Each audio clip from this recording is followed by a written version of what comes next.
I'd like to welcome everybody and here in a most unusual way for Celtic Studies at St. Michael's, but certainly during our pandemic, this is one of the few ways in which we can reach out to the community and kind of continue a tradition that we've had in Celtic Studies at St. Michael's, and in bringing in the best and the brightest to talk to us about things Celtic, and this evening, things Irish. And I'm delighted that we've had a long-standing relationship at St. Michael's College and in Celtic Studies with the Irish Embassy in Ottawa, and it's not a secret to many of you that within this context, we've always had the Irish ambassador come to the college for a variety of reasons, but very specially to address the members of the college, the Irish community writ large, and to raise, I think, interesting questions and issues. I remember when I was first hired at St. Michael's a long time ago, given the gray of my beard. I remember Ambassador Hogan at the time, meeting him for the first time, eating with the students in the Canada room. And that was the way in which, Ireland engaged Canada in quite, I thought, a unique way. So we're delighted tonight to have Eamonn McKee here with us in Celtic Studies for the community. And just to say, as a kind of a shameless plug for us, to stay tuned for some future events that we will be presenting online, because I'm rather proud as punch this evening to announce to you that many of you had tuned into the Beacon lecture with former President Mary McAleese just a few months ago. Well, St. Michael's has been awarded the first Canadian Beacon Fellowship, and that's going to be a lecture and a series of 4 workshops that begins on March 30th, featuring Dr. Dara Gannon of Queen's University Belfast, originally a Monaghan lad, who will be talking to our community about the decade of centennials, the 1912 to 1922, and what its significance is to those of us in the Irish diaspora. So stay tuned for that, for details on the 30th of March, and then 4 workshops to go. So there's a shameless plug. And for those of you who don't recognize me in a tie, my name is Mark McGowan. I am the interim principal and vice president of the University of St. Michael's College, and I have the great pleasure of having been seconded for many years to the Celtic Studies Program to teach history. But really, it's my pleasure tonight to introduce to you, and I would say to the St. Michael's community for the first time, Dr. Eamonn McKee, who is now currently the Irish ambassador to Canada. And you can see he's in his Ottawa residence in lockdown, so to speak. Eamonn comes to us as former ambassador of Ireland to Israel, and prior to that, as Irish ambassador to South Korea. Just to give you some background, he studied at UCC in Dublin, as some of you in the audience tonight have, but he received his PhD from the National University of Ireland in 1987, studying Irish economic policy from 1939 to 1952. And you might be thinking, well, tonight's lecture on Gaelic Ireland seems to be a little out of the reach of this historian, but knowing historians as I do, there's always a great stretch involved. And as my own thesis supervisor once said, we don't study one part of history, we study history. And so Eamonn is going to give us a journey tonight. But just before that, just to give you a sense, he joined the Foreign Service in 1986. And was in Washington from 1990 to 96. And many of you will know that this was an exciting time in Irish history as the peace accords were being hammered out during the Clinton administration. And I'm delighted to say that Eamonn was part of that, and certainly was in that group in the lead up through the negotiations to the Good Friday Agreement in 1998. And I think after talking to Eamonn for a while, I realized that, he could give a whole lecture just on that particular aspect of his career. That would be fascinating. So this evening, he is going to be addressing us on ancient Ireland and all that remains of it. And so it is my, normally we would have applause at this time, Eamon, but to welcome Ambassador Eamonn McKee to St. Michael's College in our virtual session this evening. Thanks, Mark. Listen, great pleasure to be here and to talk to you. And hello to St. Michael's and your great program. Yeah, I mean, listen, I could talk about Northern Ireland, but I've been having interviews with students who are interviewing me, and I feel like an archive. And I'm certainly feeling my age because it's now kind of history, and they're phoning me up saying, "Can we interview about your role in the peace process?" So I have to remind myself how long ago it was, you know. But yeah, thanks for the opportunity to talk about something that I'm really interested in at the moment, which is ancient Ireland. This is, I guess, my initial question to you is, with your background in what I would consider contemporary or modern economic history in Ireland, what got you interested in this particular aspect of Irish history?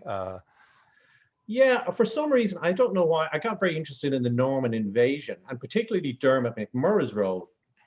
So you have Dermot McMurrough, who's this king of Wexford, essentially, invites the Normans in, and he's regarded throughout history as the great criminal, as it were, you know, the source of all evil, because when the Normans come in 1170, that forges the link with the crown, and 800 years of misery, the most oppressed people ever.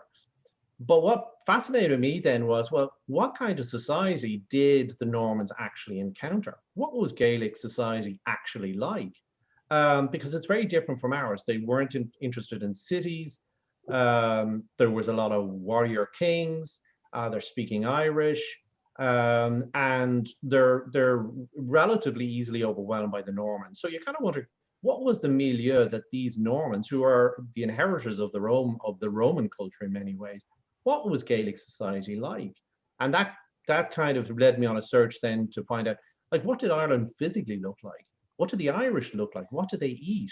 I mean, what kind of society are we talking about here? How different is it from our 20th century notions of Irishness? So that kind of led me on the trail to find out, well, what is the material that is there? And of course, as you know, there's an awful lot of material there about what this society looked like. In fact, there is more material about Gaelic Ireland than of any other European society west and north of the Alps. We've just got a lot of material there. The question is, how do you build it up into an accurate picture? And that's quite a contentious area.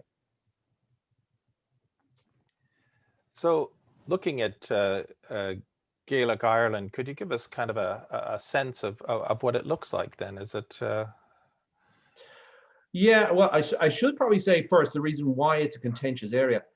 The study of ancient Ireland really starts in the 19th century.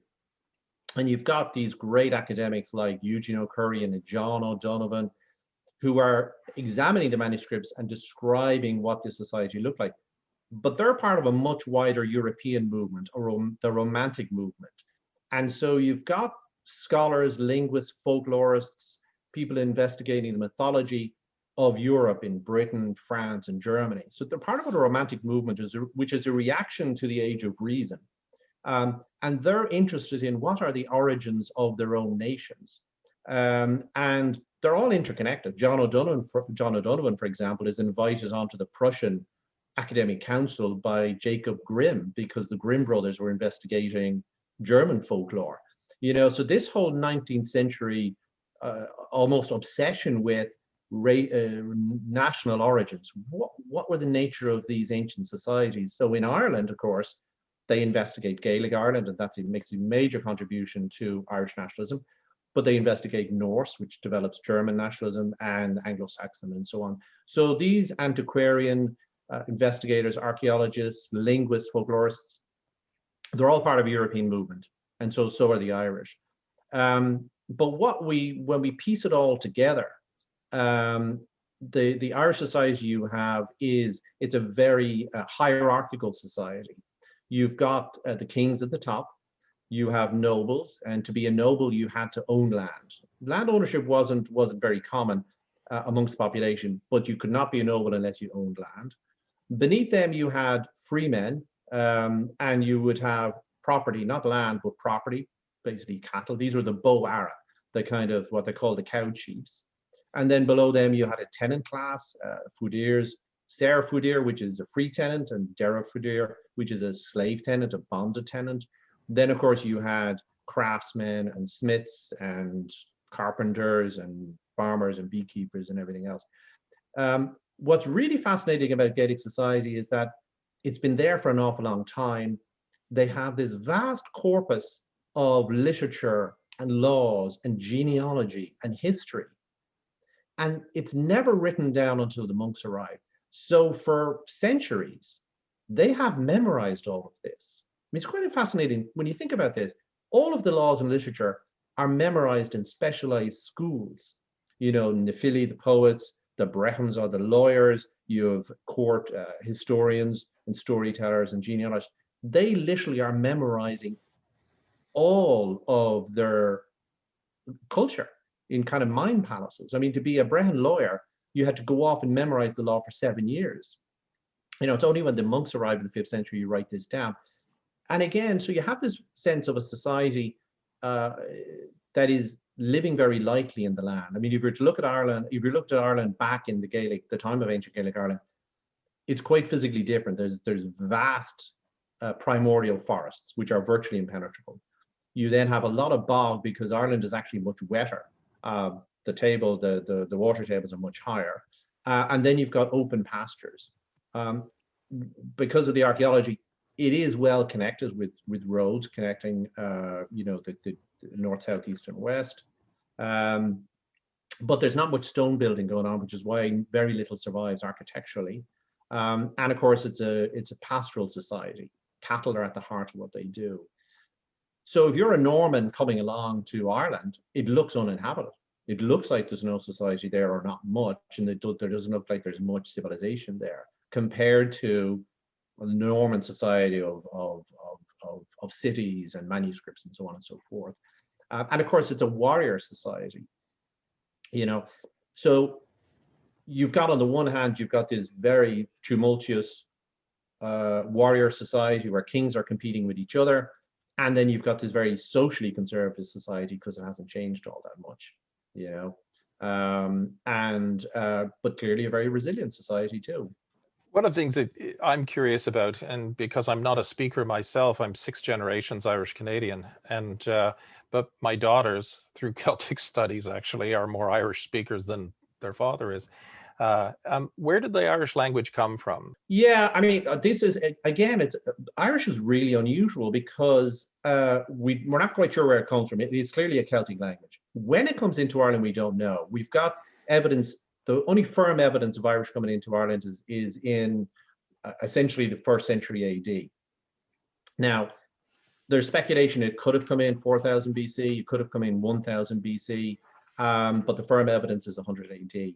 What's really unusual is that it's adopted by the whole population more or less at the same time. There aren't regional dialects. It's incredibly cohesive, and that's a real mystery, you know.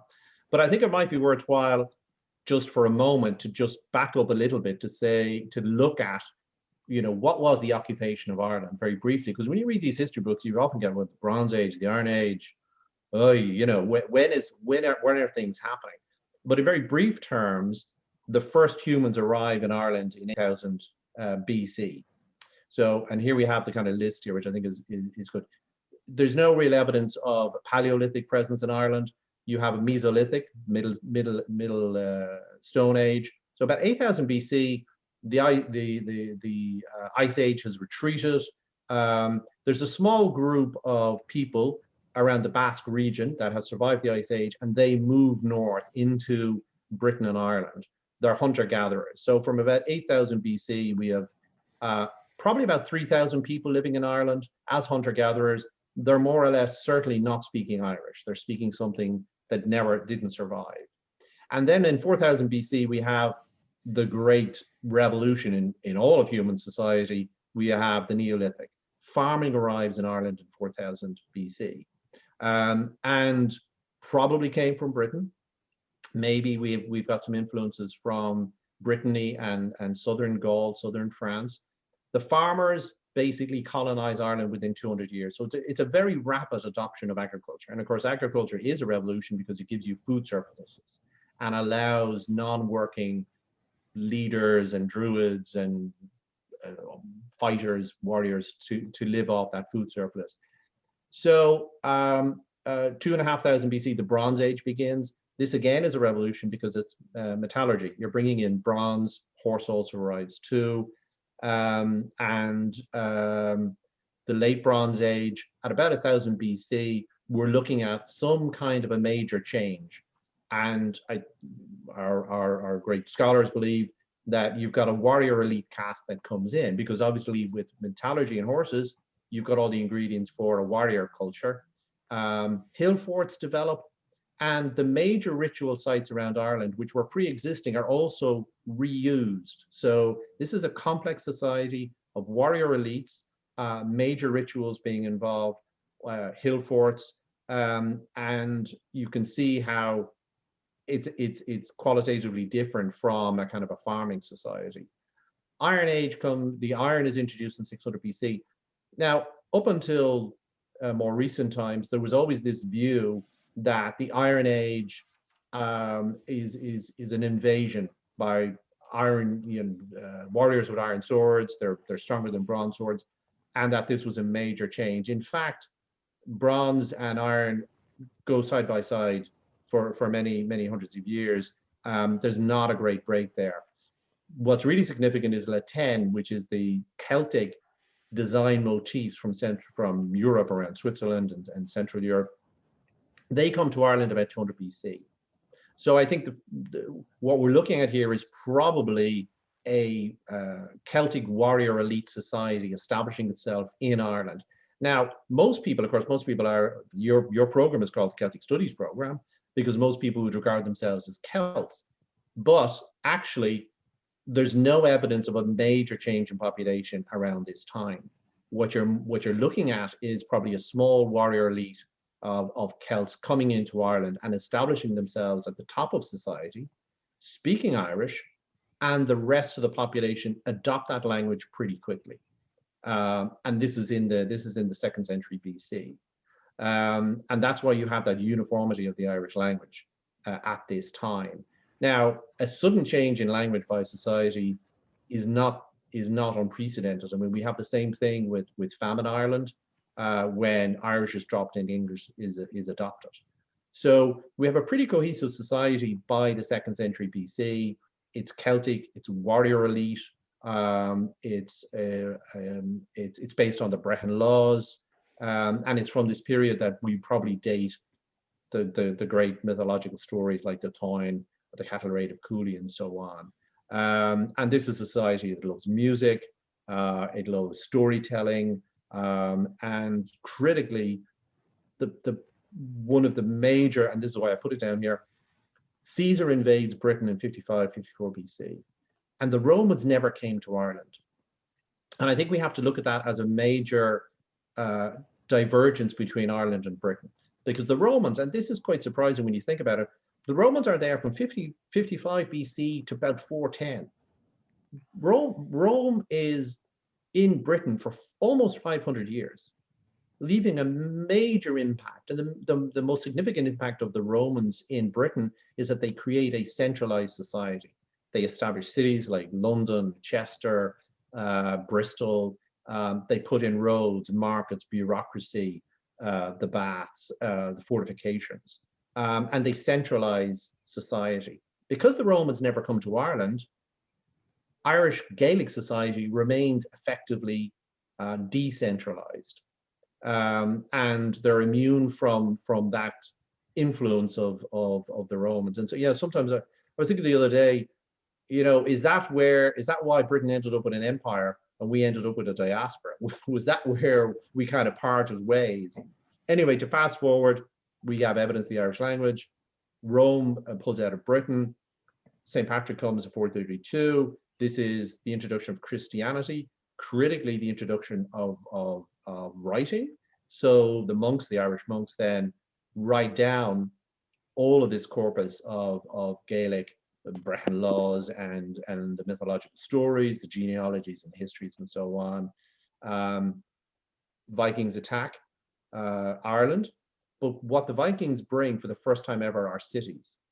All of our, Dublin, Wexford, Waterford, Limerick, Cork, are Viking. The Irish have no interest in cities. Gaelic society is a fundamentally rural society. They were happy to leave the Vikings in the cities. So when, for example, at the Battle of Clontarf in 1014, Brian Boru defeats the Danes, they don't take over Dublin. They leave those again to the Vikings at the Battle of Clontarf, and then of course 1169, the Normans come. And finally, just on this, the Normans are really interesting because when the Normans are taking Dublin from the Vikings, the Normans themselves were originally Vikings who settled in France and become Romanized. So in a way, you have this very strange, this battle between the Vikings of Dublin in 1170 and the Normans is actually a battle between two iterations of Vikings. You know, Vikings in Ireland that are in many ways are old-fashioned, and then these new versions of Vikings, the Normans, you know. So that's a very quick run through of the different phases because it can get a bit confusing as to what's significant and what isn't, you know. So, Eamon, one of the things that strikes me in this list and given the topic tonight is, you know, what survives from Gaelic Ireland. I'm going to go back to language again, and Yeah. I'm going to say, and probably a loaded question, and I hope people don't hate me for it, but will Irish be spoken in another 100 years? Yes. I think absolutely. I mean, the thing about the Irish language is, you know, the language is the soul of a nation, and we've had our ups and downs. And of course, the Irish, you know, Irish was spoken widely up until the Great Famine. It's the famine that causes the real retreat of famine. I mean, when I've looked at, for example, with my great grandparents, they speak Irish and English, but after the famine, their children just speak English. But Irish has been really important. It went through one revival in the 19th century. It became a really important part of our nationalism. It's a really important research tool as well into this vast corpus of material. It's still being spoken in Ireland today. It's been learned by people, including here in Canada. And, you know, there's Irish speaking schools.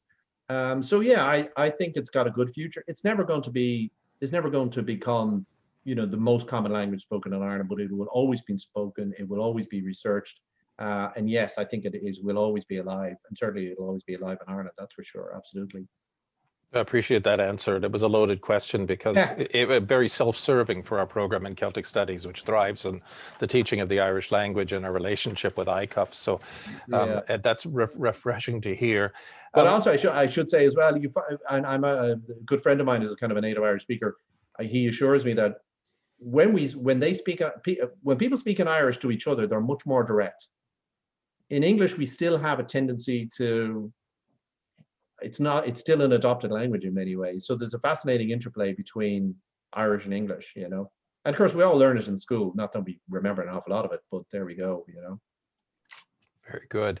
The other thing that I wanted to draw out of your timeline there was the Brehan Laws. I mean, there's no central government, as you stated, in Gaelic Ireland, and yet somehow these laws maintain without kind of a central authority. Could you give us some insight into that?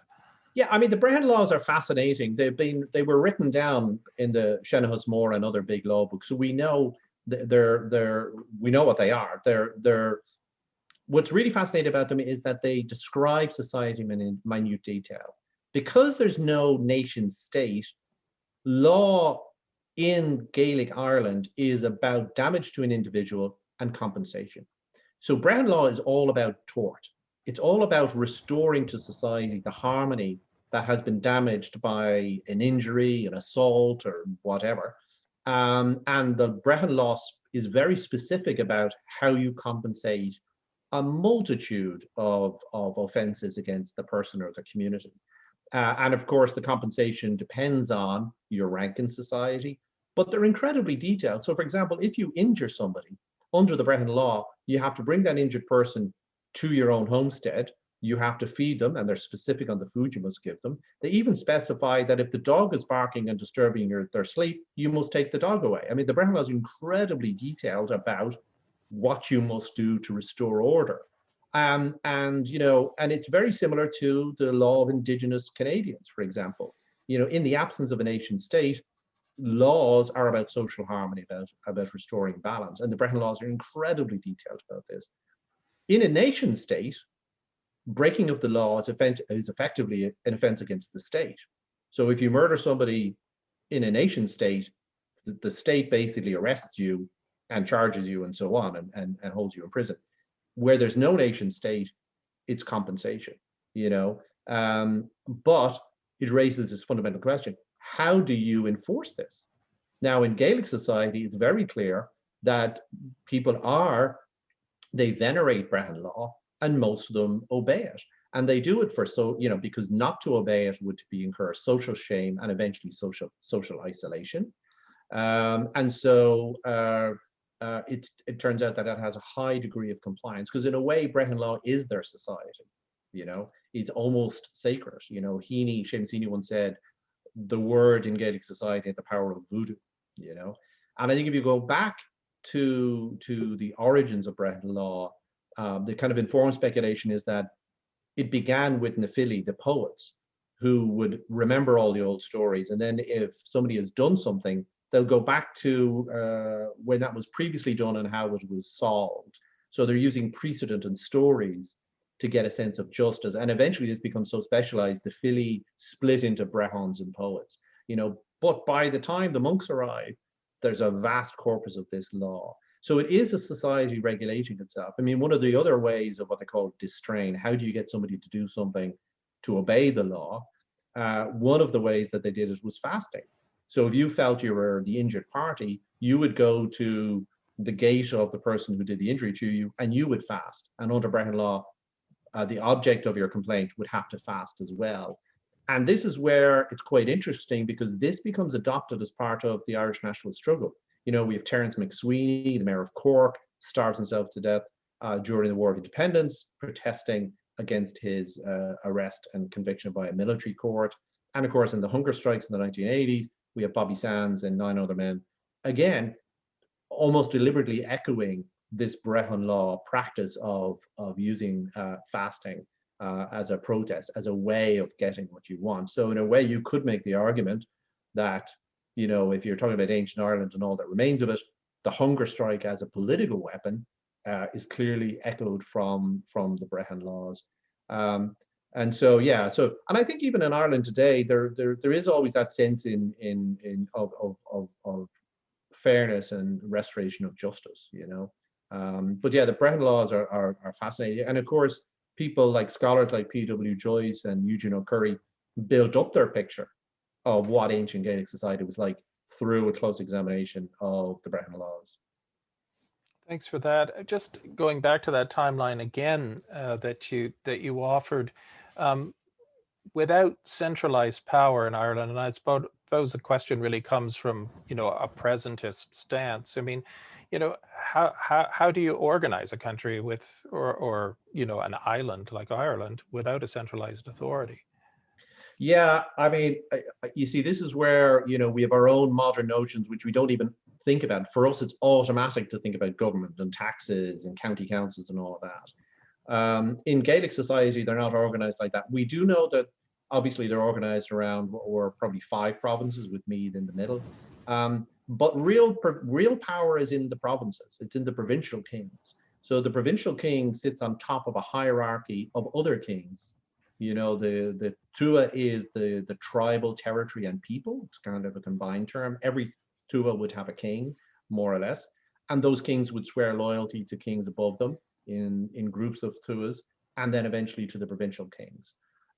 So it is a hierarchical system in that sense. You swear loyalty, and loyalty means that you obviously are paying your king, you know, cattle and honey and beer and whatever else, but you're also obliged for military service as well. So in a way, that makes Ireland difficult to conquer because there's no center.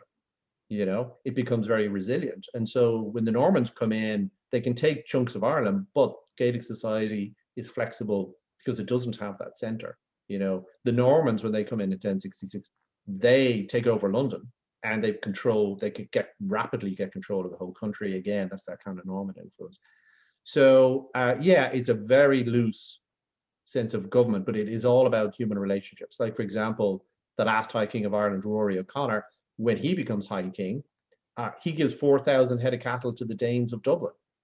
as a kind of, because it's a reciprocal relationship to bind them in loyalty to him, you know. So yes, it's a very loose form of society. But you would, you know, if you betrayed your king, God help you, you know, he would come after you, and so on. Yeah. I mean, on that other point, kingship is very chaotic because primogeniture is not the rule at all. To become a king, you can be chosen from within a royal family, the Derg Finna and the Taoiseach, as they called them. This meant that, therefore, there was competition for kingship when one king passed away amongst his sons or nephews, usually within that circle, claimed from a grandfather. But it also meant that it got quite nasty because, you know, brothers against brothers. And one of the means of ensuring that your brother couldn't be king was to blind him. So you didn't have the opprobrium of murder, but you couldn't be a king if you were maimed or blinded.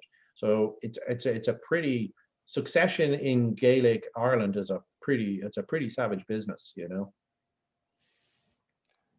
Let's kind of shift gears then from the pretty savage business to, well, what some could consider a savage business too, is the economy, which is Yeah. just to get a sense of the economy of Gaelic Ireland, and perhaps the importance of land, because I know land is one of those, you know, resonant themes throughout Irish history. Can you give us some insight into that?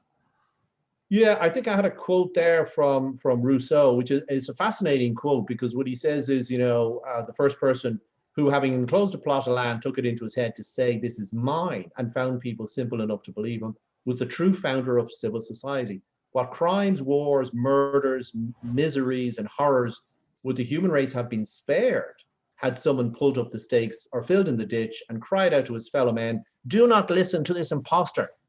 You are lost if you forget that the fruits of the earth belong to all and the earth to no one." And I love that quote because our notion of land ownership is actually pretty bizarre.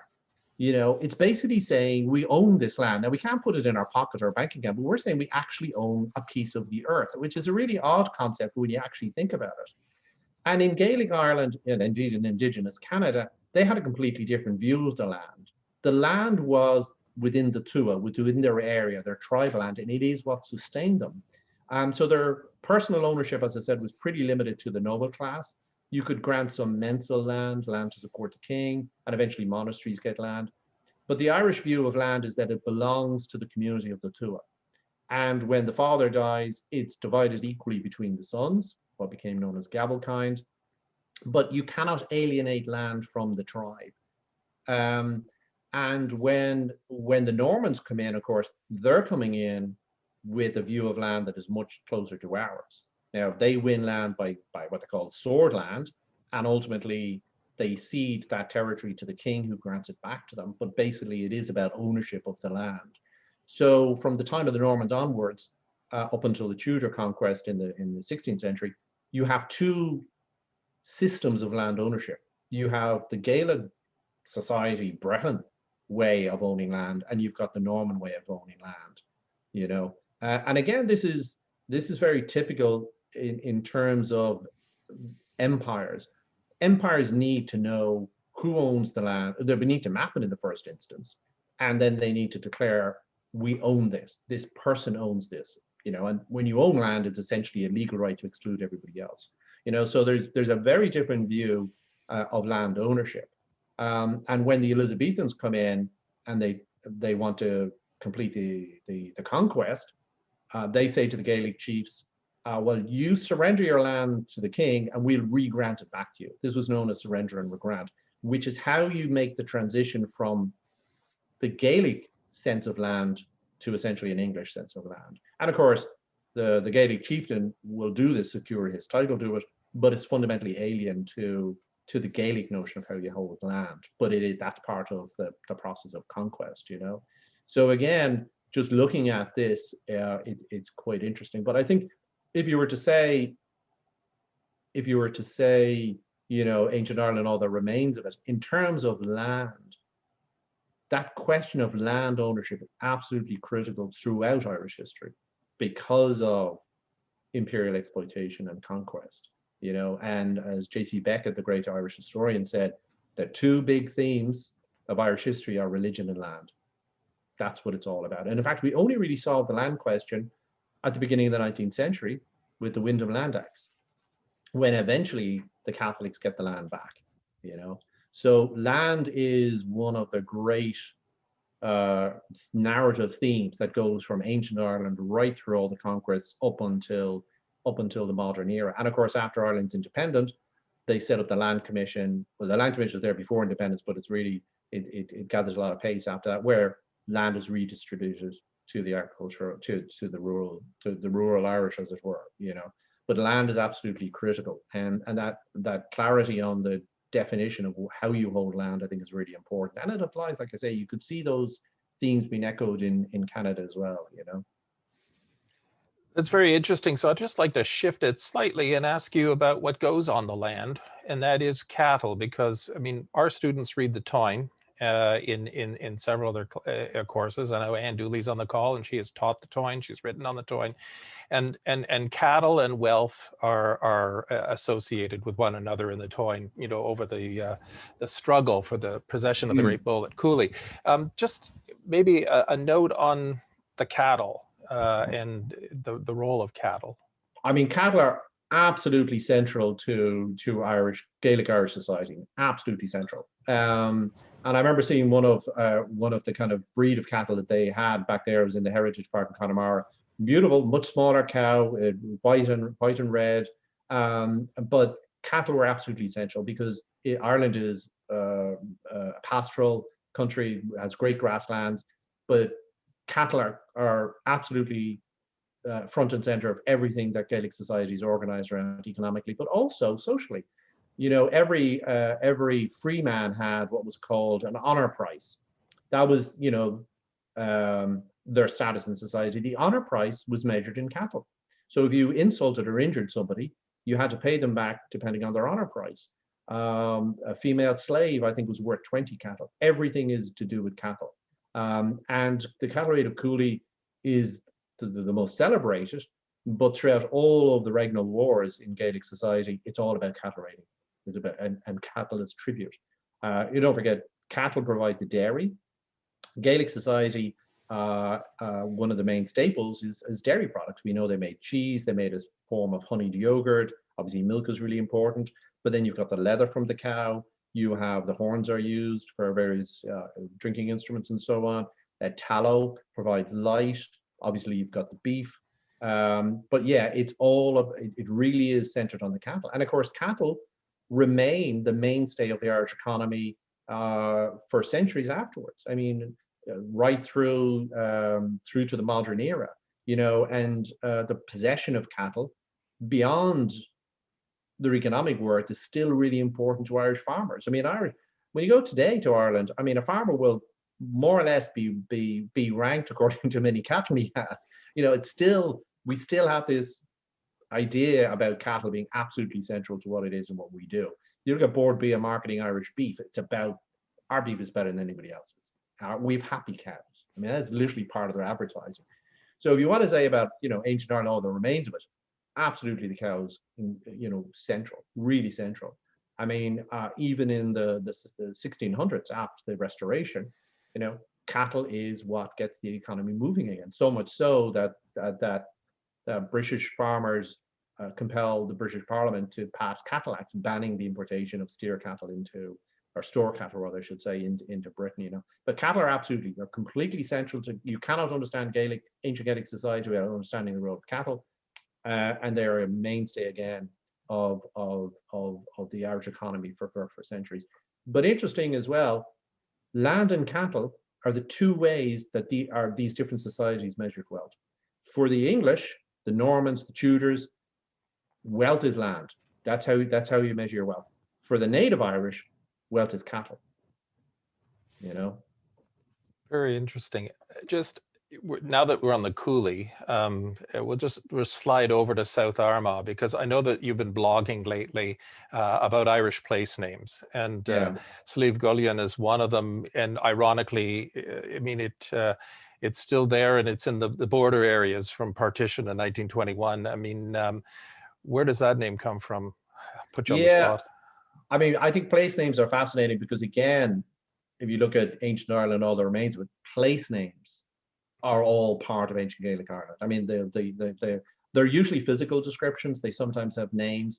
But when you investigate Irish place names, you really are delving into our history and language. And that's why it's really fascinating. So I have started blogging on some of this. And Slieve Gullion was really interesting because Slieve Gullion is the gap of the north. And literally, when you drive to Northern Ireland, you can see the gap in the mountains. That's where you drive through to the north. And of course, it's a contested border area. South Armagh famously, during the conflict in Northern Ireland, was the redoubt of the provisional IRA. But it was always that. It was always a tough frontier area. You know, you had the O'Neills of the Fews engaged in a long, bitter frontier war with the Elizabethans, where south of that border, wealth was land, and north of it was cattle, again, up until Tudor times. You have the great kind of Robin Hood of Ireland, Redmond O'Hanlon, from that area. You know, this aristocratic kind of robber baron who eventually gets betrayed and killed. Fascinating character.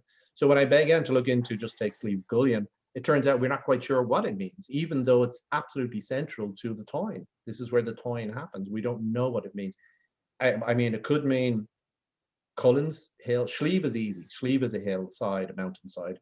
It could mean Cullen's Hill, which is, Cullen was the great mythological smithy. His forge was supposed to be on Slieve Gullion. And it's Cuchulainn who kills his watchdog, and therefore has to become his hound. That's how Cuchulainn gets his name. He's the hound of Cullen. So it could be Cullen's Mountain. It could be, there's two words, Cullen, Quillan, which could mean a sharp slope or a holly bush. But just unraveling that mystery is fascinating because every place name in Ireland, you can unpick it with certain key words and figure out what the history is and how people have responded to that landscape. So for anybody interested in Ireland, or even just thinking about traveling to Ireland after COVID, think about your place names, you know, because it really is a fascinating study. And there are some good books out there on how to decode the place names, you know. Yeah. And South Armagh, well, my grandparents came, my grandfather on my father's side came from South Armagh, so I can have a bit of an affinity for that area. So that, you know, and of course, it's such a great area, but I think it was undeveloped as a tourist area because of 30 years of conflict. I mean, that's where the border was, you know, that's where the South Armagh IRA was, you know. But the Ring of Gullion is a fantastic website for people who are interested in that area, you know. Now the audience knows that my questions are rigged because now we're fading into Irish tourism. Yeah. So I mean, well, I have to give you were shameless in plugging, so I have to plug. Yeah. I have to plug Ireland when I get the chance. Yes. Well, I'm going to give you another chance to do it because our time is drawing. But it's you know, one of the famous things about Ireland is the whiskey and the beer, and they have a fairly long lineage, and I'm sure that you might have something to say about that. I just very briefly, it was quite funny because one of the things I came across was where the monks, the early Irish Christian monks, when they went to Europe, as they did on their missions to basically save Western civilization, one of the constant complaints from the monks was how bad the beer was in France and Western Europe, generally speaking. So we know from that the Irish beer was obviously good quality stuff and remains to this day.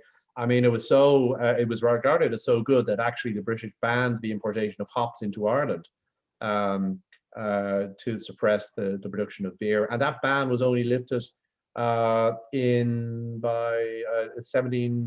the 1780s, and that allowed then obviously Arthur Guinness to develop his empire from this, what did I say 17 from the 1780s.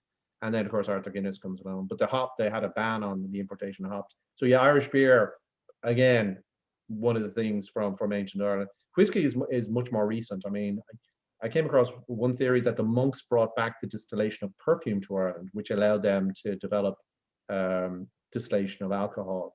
And so it was always very popular in Ireland from about the 12th century onwards. But it wasn't the whiskey we would know. It was a clear whiskey, more like the poitín that was kind of illicitly brewed as well.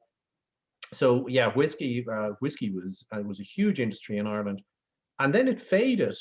I mean, there was something like 34 distilleries in Ireland up until the 1890s, and then it faded. And the Scottish whiskey industry now didn't at this period.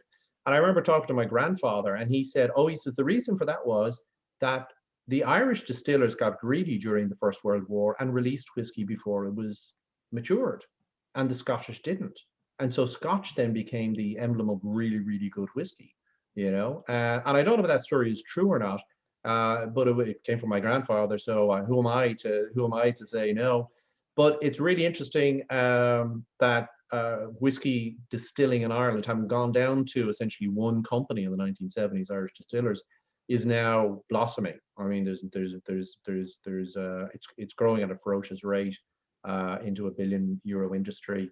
Hasn't caught up with Scottish whiskey, but there's a huge renaissance in Irish whiskey at the moment, you know, which is great to see. You know, somebody said, "Thank you, you've turned my problem into a hobby, tasting all the different brands of Irish whiskey." Yeah.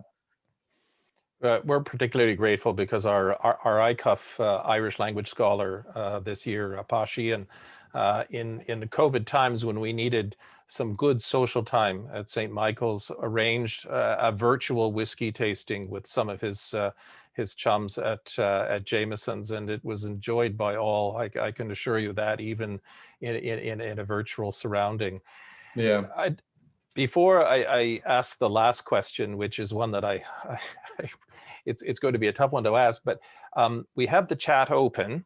And Right. for those of you who want to ask Eamonn a question, put it in the chat, and that will keep this in an orderly fashion. There's no Brehan law about the chat except McGowan's law, and that is, if you want to ask a question, we'll put it in the chat, and we'll dutifully address it, knowing too that this session is being recorded because we want a permanent record, or at least as permanent as possible, on Zoom to mount on our website at St. Michael's, so that those who couldn't attend tonight may get a sense of this conversation that we've had about Gaelic Ireland. So the last question that I want to ask is a tough one for me, but we've talked about the decentralized Ireland and the waves and waves of attacks and conquests that have taken place. The Vikings, you mentioned the Normans, the Tudors, the Cromwellian invasions, and we need not be reminded of Drogheda and other places like that during that time. The restoration of the British Crown, which had enormous implications for Ireland as well. The wars of independence, which you've also mentioned. I mean, it's ironic that the one centralized authority in 800 years in Ireland was one that was imposed by the British. Perhaps you might have some comment on when centralized authority does come. What are we to make of that? Yeah, I personally think it's a really interesting question because, you know, the culture and capacity for government, I think, is absolutely essential to any society.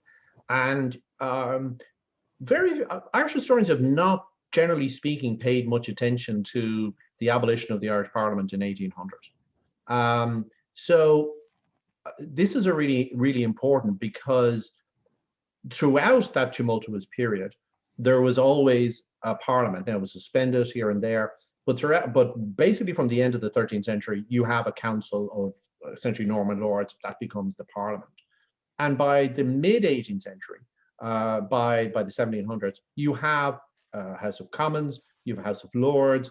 It is the beating heart of Dublin. The wars are over. There's economic prosperity. Now, the members of the parliament are all Protestant. This is the Protestant ascendancy that has essentially won Ireland after the wars of conquest and particularly the wars of religion in the 17th century. But Ireland is beginning to get on its feet, and the Protestant nation is kind of discovering itself in a way. And throughout this period, even from the Norman period onwards, you know, Ireland was a separate kingdom. And whoever was running it, whether they were Normans or New English or the Anglo-Irish ascendancy, always struggled to defend Ireland's interest against London. So they would look for economic concessions.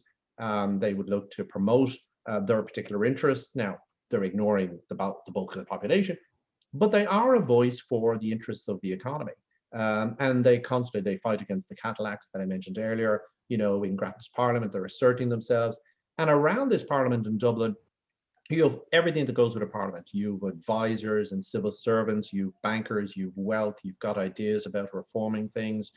And you've got a vibrancy around this central institution in Ireland up until 1800. And then it's suddenly abolished. And when the parliament is abolished, it meant that all of the lords and the members of the House of Commons, they all have to go to London because that's where they're now represented. So all their advisors go, the bankers drift off, that kind of secular power is gone. Dublin declines and ceases to grow after 1800 because the money is left. The great Georgian houses that were there to house the aristocracy when Parliament is in session, they become tenements. They're rented out as tenements. The estates begin to decline into rent farms, just rent farms, which sets the scene for the Great Irish Famine. So my own view is that I think the abolition of Parliament, even though it was, yes, it was a Protestant Parliament, it does enormous damage to the culture of governance in Ireland. And what you have after 1800, it's ruled directly by the office of the Viceroy, but more particularly the Chief Secretary. And so they're running Ireland from 1800 onwards. But in a weird kind of way, they're running Ireland, but they don't want to change Ireland or modernize it, more or less in deference to the fact that there isn't a native government. You know, they'll check with the Irish Parliamentary Party, is this okay? So Ireland suffers not just direct rule, but more or less direct neglect for much of the 19th century. So by the time you have independence in 1922, when the Irish government takes over, or the Irish people take over, there's not actually much government there. You know, you have this, there's nothing really to take over. You've got departments that are inherited from the colonial period. And we have to begin to construct a way of governing ourselves in the absence of that. And it's funny, it's not a subject that's often talked about. You know, we don't often reflect on colonialism. I don't mean in any kind of way of, let's complain about the past. I just mean in terms of what were the legacies. So for example, I don't think it's possible to understand the difficulties we have in our health service with the multiple owners, you know, the church, the consultants, the private hospitals, the public hospitals. You can't understand that without understanding the roots of this structure we inherited, which is essentially colonial. The role of the church, for example, in the health services and in education, you know. So it's not a kind of a bitter look back, it's just a very cold-eyed look at, well, what did we inherit in terms of the mechanisms of governance, you know, and the better effectively to look to our future in many ways. But there is a sense which is, I think, the positive side, and this is one of the positive sides of what we take forward from ancient Gaelic Ireland. And don't forget, ancient Gaelic Ireland survived up until the Great Famine. There were many parts of ancient Gaelic Irish society that continue. Made while you know, it was broken down in many ways by the flight of the Earls in 1607 and so on. An awful lot of Gaelic Irish culture, mores, the language, the music survived. I think one of the things that you could say, which has been a great benefit to us, is that Ireland is a very consensual society. To move things and to change things, you have to get the consent of your different partners. And in a way, that's a very positive thing. You know, it can slow you down a bit, but ultimately it means that people have confidence in the way that they're run because everybody is a stakeholder, you know. And I think you get that sense from Gaelic society, ancient Gaelic society as well. It's very cohesive. They're talking within very common frameworks of law, genealogy, history, literature. There is a sense, whether you call it nationalism or not, there is a sense of them speaking within a very defined, familiar language and precepts about how the world is organized, you know. I mean, before we close, I did want to draw attention to one thing which is really important, which is the Irish monastic tradition, because if you look at ancient Gaelic Ireland and what survives, the monasteries and are clearly very, very visible, very, very beautiful. But the monasteries and the Christian, it's really interesting that Christianity, once it's introduced by St. Patrick, becomes almost seamlessly integrated into, there's some photographs I took in Clonmacnoise, almost seamlessly integrated into Gaelic society. And it's quite interesting that the early Christian Ireland, the monks of early Christian Ireland, develop a form of Christianity which is very specifically Irish and based around the monasteries. Like I say, this is Clonmacnoise here. You see the Round Tower, which was a defensive development against Viking raids. But since Gaelic society was not interested in urban centres, the monasteries become effectively urban centres. That's where you have your crafts, your furniture making, your brewing, and of course your books. And in those days, like the Book of Kells, the Book of Kells would have been in a satchel hanging on a wall. They didn't have books on shelves. They literally had a wall lined with satchels and have their books there. So the monasteries become the real kind of nodes of advanced civilization, for want of a better term. They're translating the great books from the East, from Greece, Byzantine.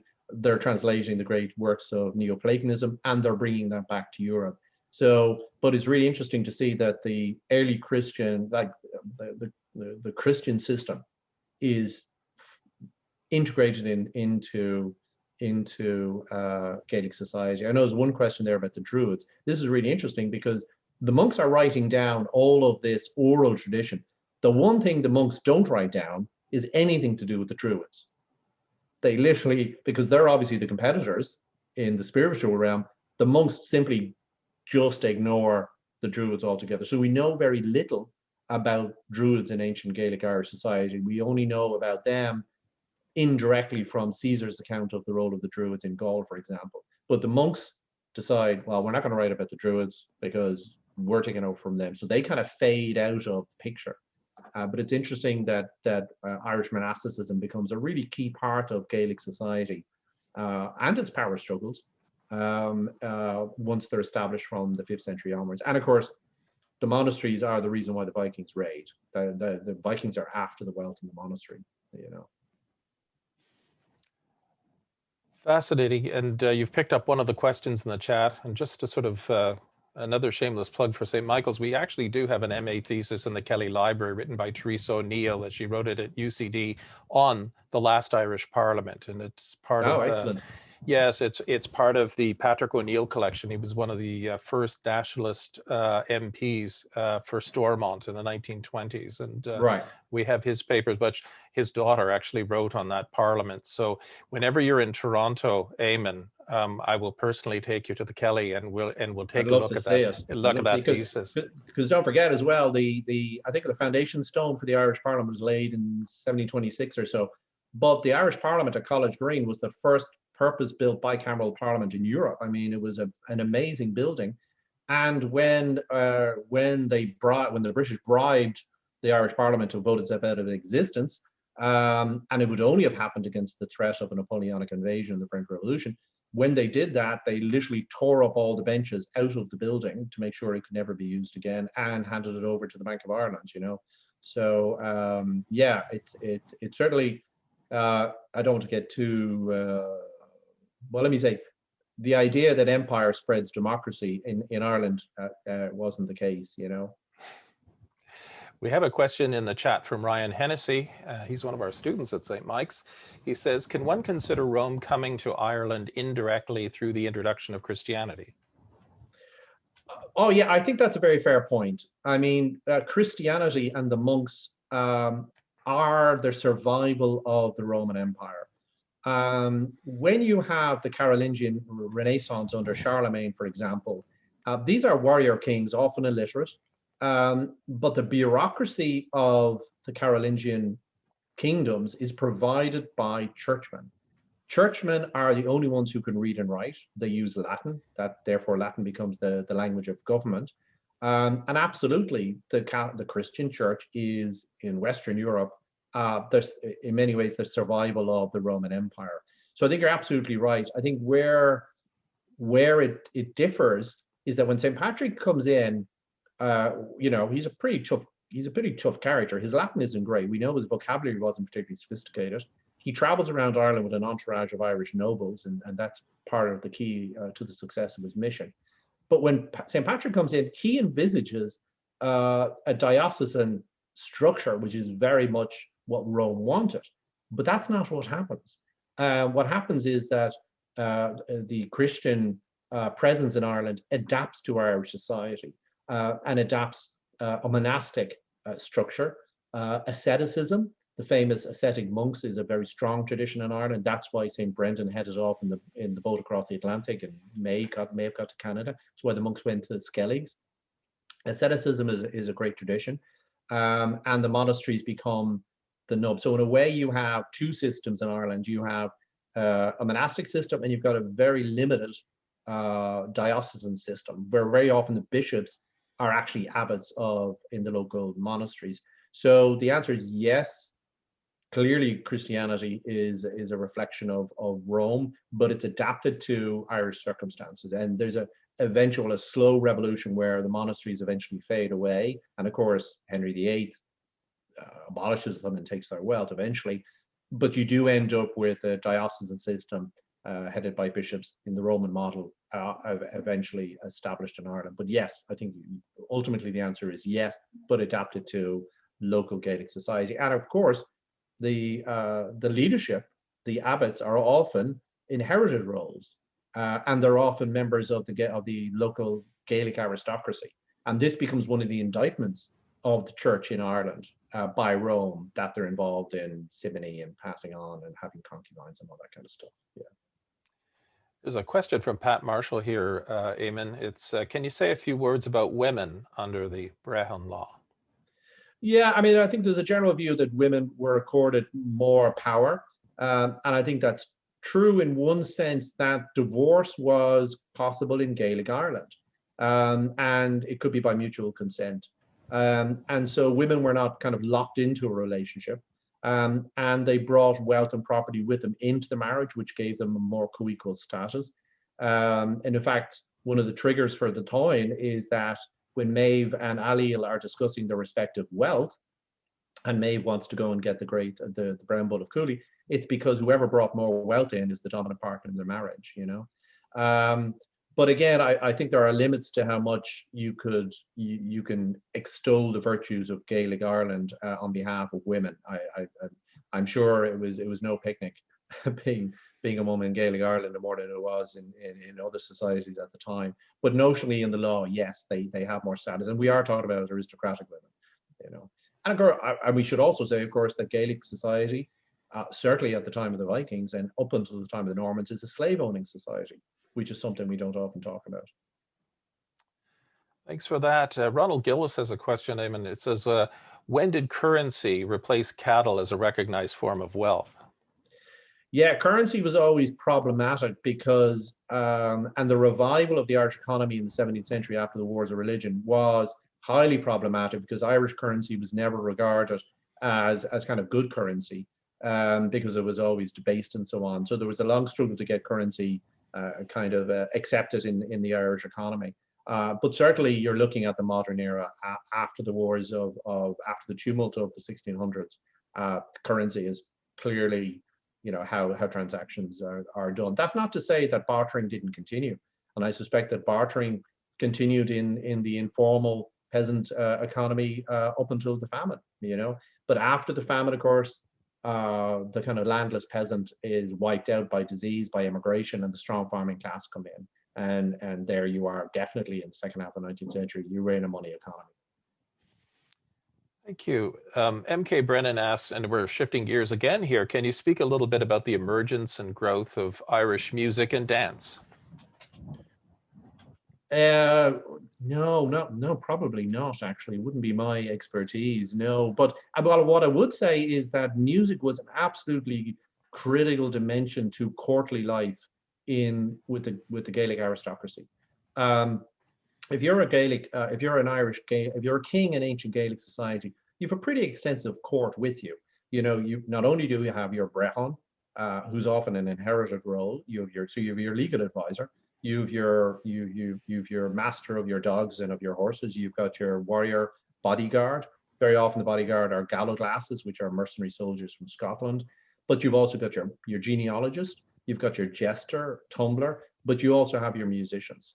And having music at the court is absolutely critical. The harp obviously has ancient lineage. but music is always a key part of life in ancient Gaelic society, and no lord or aristocrat would be without his musician. And of course, you have musicians and poets who moved around Gaelic Ireland and performed and lived on that basis. But musicians and poets were very highly regarded, had great social rank in Gaelic Irish society, and famously, of course, the poets were deeply feared, because if you treated them badly, they'd write a poem insulting you, which would live forever. And so they had great power, and musicians were accorded great status. So when, after the flight of the Euros in 1607, the aristocratic courts of the Gaelic Irish are kind of dissolved, you end up with the musicians being effectively wandering musicians around the country, and that becomes a feature. Like Carolyn, the great blind Irish musician and harpist. Even when you have people like William Johnson, who goes to upstate New York in the late 18th century and establishes himself there as a trader and a very wealthy man and a soldier allied to the Iroquois, for example. He sets up effectively a Gaelic court and he's sending begging letters home to musicians and harpists to come to his court. So music is absolutely core to ancient Gaelic Irish society as it is today. Thanks. Now, Seamus McClare asked two questions, but in the interest of time, I'm only going to pose one of them. And he asks, did the Brehan legal system include any sort of welfare protections? So were clan members who were wealthy legally bound to assist clan members in want for the welfare of the entire clan? Yeah, I think I'm not sure. I don't think there were obligations under Brehan law, but there would have been familial and social obligations. And so, yes, you would have looked after your kith and kin. And don't forget, it wasn't a nuclear. There wasn't a nuclear family in the way that we have a mother and father and children. A family in ancient Gaelic Ireland is a much wider concept. It's those related to a grandfather figure. So, and also fostering was very important, where to bind family loyalty, children would be fostered out to other families. So fosterage was a huge part of Gaelic Irish society, and foster brothers often felt the bond between them was much stronger than the bond between blood brothers. I mean, even Daniel O'Connell down in Kerry, he's fostered out to a local Gaelic-speaking Irish family up until he's, I think, 7 or 8. And when he's brought back to his family home, and he's wealthy Catholics, he disappears before dinner, and they find him wandering back to his original foster family. So that's where Daniel O'Connell got in Irish. He was fostered, so fosterage was big. But yeah, even people who wandered into a Tua, who were from somewhere else, who were expelled for whatever reasons, for crime or not paying debt, very often a place would be made for them in that society, but it would be as a serf, as a bonded serf with very few legal rights. And again, under Brehan law, legal rights really did, the depth of your legal right, or the extent of your legal rights depended on your rank in society. So, for example, a bonded tenant his testimony would not be taken against a king's testimony. A king's testimony could never be contradicted. But yeah, I think welfare is actually a familial obligation rather than a legal one. We have two more questions. The first is from John Books, and he says, where do the descendants of the Milesians fit into your Irish timeline? Well, this is a really interesting question, because the sons of the Milesians, as it were, the sons of King Mill and all of that, may well be an invention by Irish historians in the Middle Ages to create a kind of uniformity around the lineage. And so the Irish always regarded themselves as being, descended from essentially these Iberian nobles, the Milesians or even the Phoenicians. And the medieval Irish historians never refer to the Celts. They just don't see them as being part of the origin story of the Irish. The origin stories are all invented, really, after the arrival of the Christian monks and the beginning of recorded Irish history. It's only in the 19th century that we waken up to the idea that we're Celtic. Again, part of that wider European Romantic nationalist movement. So you never find the like Geoffrey Keating and historians like that talking about the Irish being Celts at all. You know, they have this other story that were descended from the Milesians. So in a way, one of the great scholars of early Irish history and mythology, Thomas F. O'Reilly, who's mid 20th century author. He wrote this famous book, and I have a copy of it there. Famous book. You can't really see it there, but he wrote this book, and it's very dense and all of that. Published by the Dublin Institute of Advanced Studies, which focuses on the origins of the Celts. He makes that point too, that there's a deliberate construction of identity by the early Irish historians, and you know, the annalists, for example, create these lists of kings. So when Thomas F. O'Reilly looks at early Irish history, he completely dismisses all of the medieval Irish historians and their stories. He just says you can't rely on that at all. That's just an invention. And very often family lineage is invented by leading Irish families like the O'Neills to create legitimacy for themselves in their power struggles for dominance within Ireland, you know. So yeah, that's probably part of a fabrication is probably too strong a word for it, but not too strong actually. Thank you. And now the last question, and it's from Catherine Loughlin, and she asks, how was the oath of allegiance or supremacy administered? Oh, well, oath, yeah, well, I mean, you're in a very tricky area here. I mean, listen, for English people, all oaths were administered basically on the Bible. You would swear in front of a senior official your loyalty to a monarch. Very often, I think, even in Elizabethan times, by, you know, your fealty to a king was established by putting your hands together within the hands of the king, for example. But when you're talking about, you know, the 16th, 17th century, you're talking about swearing mighty oaths and so on to the various acts. In Ireland, in ancient Gaelic Ireland, actually, they used relics to confirm oaths. So if you were swearing an oath to your king, or an oath in an alliance, or for a peace treaty or whatever, the local bishop would come along in all his finery with all his retinue, and he would bring the relic of a saint to the oath taking to confirm the oath, as it were, because of course a relic is regarded as a direct connection to the saint up in heaven, and that's a transmission of grace. So the Gaelic Irish would certainly use relics for oath taking, or the English would use the Bible, you know, and of course the English Protestants by the 17th century, the New English, the Tudors, would regard relics as just superstitious nonsense, and so on. So yeah, again, there's a deep cultural difference there, you know. And of course, the nature of the oath of supremacy, for example, that's a really difficult one for the Catholic Irish. Now, the Catholic Irish are divided in two. There's the Catholic peasant Irish, as it were, Gaelic Irish, but then there's the Catholics who are the descendants of the Normans, and they become known as the Old English. And they stay Catholic throughout the wars of conquest and the wars of religion. They become known as the recusants.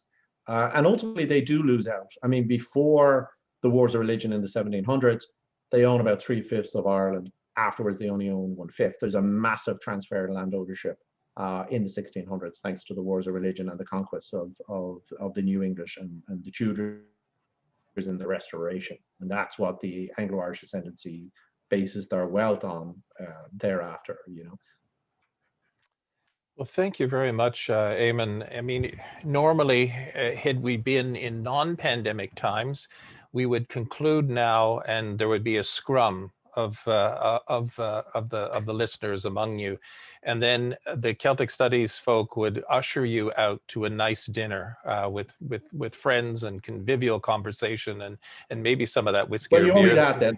Yes. So we owe you that for sure, but we owe you a great debt of gratitude for meeting with us this evening. And I've looked through, we had over 100 people on this call tonight, Right. and faculty members from St. Michael's, students, even asking questions, members, long-standing supporters of Celtic Studies in the Irish community, and some of our leaders in the Irish community here. And that really is a testament to the ties between, I think, our college and our city and our community with Ireland, and particularly with both you and the people who have occupied your office before you. I mean, it's been a strong bond, and you've made it, I think, even stronger tonight. And I'd like to thank the Irish Cultural Society of Toronto for all of their support over the years as well, the Ireland Fund of Canada.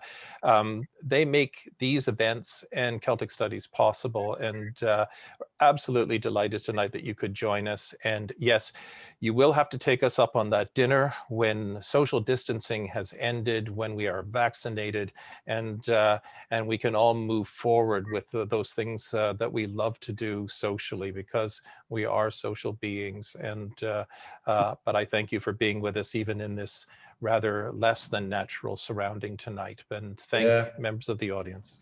Garmagat, and listen, thank you for your efforts and the way that you disseminate Irish history and culture, and particularly with the focus on Celtic studies and so on.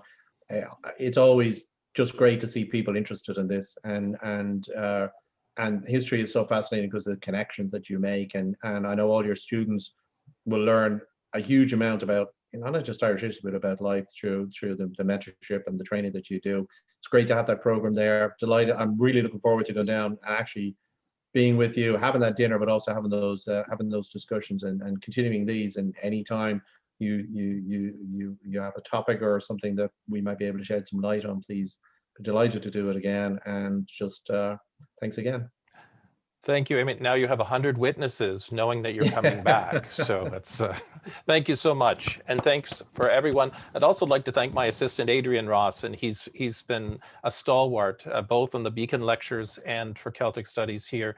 He's been monitoring the chat. He's been putting up the slides. He's been making sure that the electronics work well. Thanks so very much. There he is. He's just appeared on screen. Thanks, Adrian. Great job. He's my right and Thank my you. left hand in the principal's office. Thanks, Adrian. Yeah, great. And have a good evening. Be safe, be healthy, and until we meet again. Good night now.